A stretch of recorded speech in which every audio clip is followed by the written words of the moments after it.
नमस्कार मित्रांनो, आता पावसाळा चालू झालेला आहे आणि थोड्या दिवसांनी होईल पण. पावसाळ्यामध्ये गाड्या स्लिप मारतात रोडवरती, कधी ब्रेक लागत नाही, गाड्या बंद पडतात, हे ते. त्यासाठी आम्ही आज विचार केला की गाडीची फुल सर्व्हिसिंग करून घेऊया आणि मग काय सर्व्हिसिंगला आलो, फुल सर्व्हिसिंग करून घेऊया बोललो. एअर फिल्टर क्लीन केला फुल सर्व्हिसिंगमध्ये. परत स्पार्क प्लग तिन्ही चेंज केले, नवीन टाकले. 50,000 किलोमीटर झाले असल्यामुळं तिन्ही स्पार्क प्लग नवीन टाकले.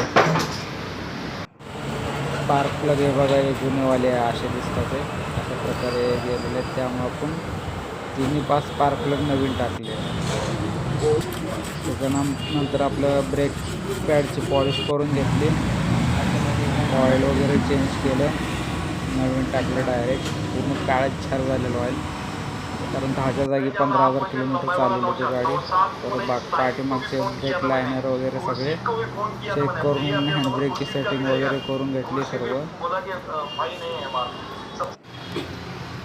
मॅकॅनिक आपला खूप भारी आहे, आपला शोरूममध्ये काम केलेला मॅकॅनिक आहे. त्यामुळे मॅकॅनिक काय आपल्याला फसवत नाही, काय नाही, टेन्शन नाही. आणि परत मग बॅटरीचं पाणी वगैरे चेक करून CNG फिल्टर पण चेंज केला. असा नवीन CNG फिल्टर जुनावाला असा पूर्ण त्या ऑइल जमा झालेलं CNG फिल्टर 10 होता. आता किती गेलं? गाडी रेडी फुल सर्व्हिसिंग करून शोरूममधून नवीन आल्यासारखी गाडी आपली टकाटक झाली. ओके.